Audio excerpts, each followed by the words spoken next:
ఎందుకు చేయరు? ఇది ప్రశ్న. ఎస్ ఎస్ శేషు గారు, రీసెంట్లీ బంజారాహిల్స్లో ఒక 5-స్టార్ హోటల్కి భోజనానికి వెళ్ళానండి. అక్కడ లాబీలో ఒక వెల్కమ్ బోర్డుతో పాటు ఒక కాషన్ బోర్డు కూడా చూశాను.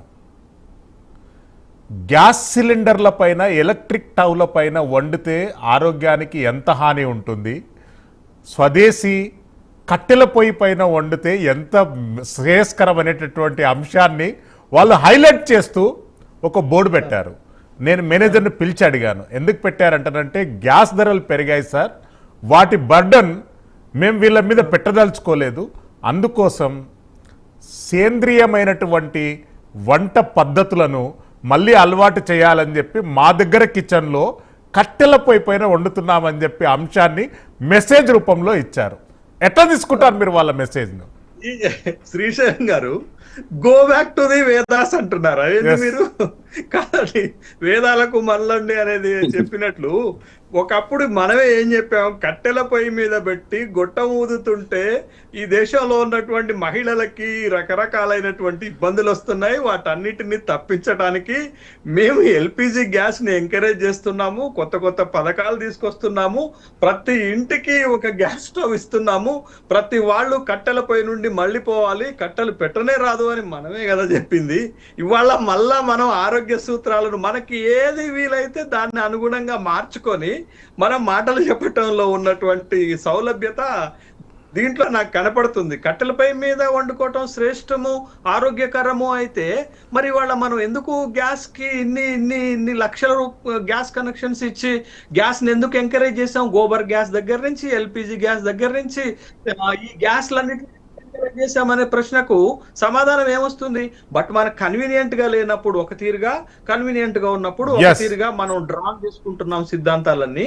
సరే, దాన్ని పక్కన పెడితే ఇవాళ ఇది ఎలా మనం ఉన్నటువంటి ఎరా ఏంటి అంటే గ్లోబలైజేషన్ ఎరాలో ఉన్నాం. ప్రపంచంలో ఏ మూలన ఏ సంఘటన జరిగినా ప్రపంచం మొత్తం కూడా ప్రభావితం అవుతుంది, ప్రత్యక్షంగానో పరోక్షంగానో.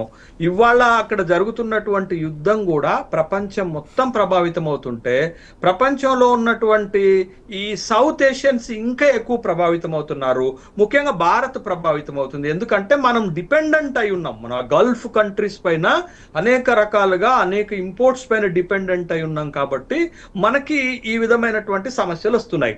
నేను ఒక ప్రశ్న అడుగుతున్నాను శ్రీశైలం గారు, ఒకవేళ హార్మోజ్ ని భారత్ కు ఓపెన్ చేయకపోయి ఉంటే, తర్వాత రష్యా శాంక్షన్స్ ని లిఫ్ట్ చేయకుండా అమెరికా ఉండి ఉంటే మన పరిస్థితి ఏంటండి? ఇప్పుడు ఆ హార్మోజ్ ని చైనాకి, ఇండియాకి ఓపెన్ చేశారు, ఎప్పుడు కూడా క్లోజ్ చేసి పెట్టలేదు. ఇరాన్ మన పట్ల చాలా ఫేవర్ గా ఉంది. రెండోది, అమెరికా ఏమన్నది, మేము విధించినటువంటి శాంక్షన్స్ అన్ని లిఫ్ట్ చేస్తున్నాము, మీరు రష్యా నుండి ఎంత చమురు కావాలంటే అంత దిగుమతి చేసుకోవచ్చు అనేటటువంటి చెప్పారు కదా. మరి ఈ రెండు సంఘటనలు జరగకపోతే భారత్ పరిస్థితి ఏమై ఉండేది ఒక్కసారి ఊహించండి. మీరు ఇందాక చెప్పినటువంటి కంట్రీస్ కంటే కూడా దారుణమైనటువంటి పరిస్థితులు భారతదేశంలో ఎదురయ్యాయి.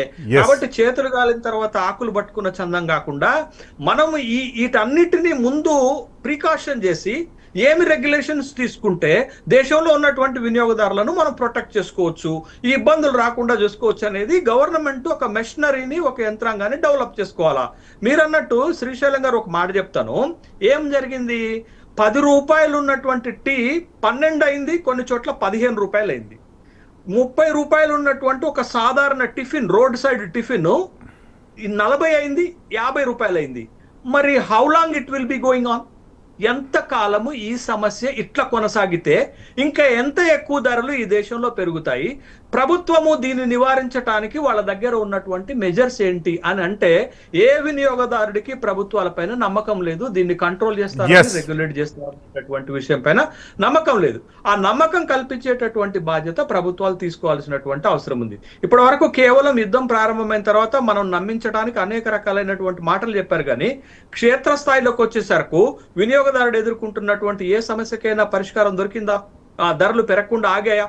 ధరలు ఏ ప్రాతిపదికన ఎలా పెంచుతున్నారో మానిటరింగ్ చేశారా? విజిలెన్స్ ఎక్కడ పోయిందో అర్థం కాదు. తర్వాత ఇవన్నీ ఎక్కడ, రెగ్యులేషన్స్ ఎక్కడికి పోయే అర్థం కాదు, ఎవరు ఏం చేస్తున్నారో అర్థం కాదు. ఇంకొక చాలా ఫన్నీ కామెంట్ చెప్తాను శ్రీశైలం గారు. ఫన్నీ కామెంట్ ఏంటంటే, ఇవాళ నేను చర్చలో పాల్గొంటున్నానా, మనం అనుకుంటున్నటువంటి సమస్య LPG gas domestic and commercial గురించి మాట్లాడుతున్నామా? పొద్దున నా ఇంట్లో జరిగిన సంఘటన ఏంటో తెలుసా? ఇట్స్ ట్రూ స్టోరీ కాదు. నా ఇంట్లో గ్యాస్ సిలిండర్ని ఎతకపోయారు, దొంగలు ఎతకపోయారు. ఖాళీ గ్యాస్ సిలిండర్ ని ఈ రోజు మార్నింగ్ నా ఇంట్లో నుంచి దొంగలు ఎత్తుకపోయారు. I complaint in police station at now. ఇప్పుడే పోలీస్ స్టేషన్ లో ఒక కంప్లైంట్ ఇచ్చి వచ్చాను. ఎందుకు ఎత్తుకపోయారంటే ఈ గ్యాస్ సిలిండర్ ని బయట వాడు ఫిల్ చేసుకొని కమర్షియల్ గా ఎక్కువ రేటుకి అమ్ముకోవటానికి సిలిండర్లు ఎత్తుకపోతున్నారండి ఇళ్లలో నుండి. మరి how long it will be going on? ఇదే పరిస్థితి ముందు కొనసాగితే ఏం జరుగుతుంది?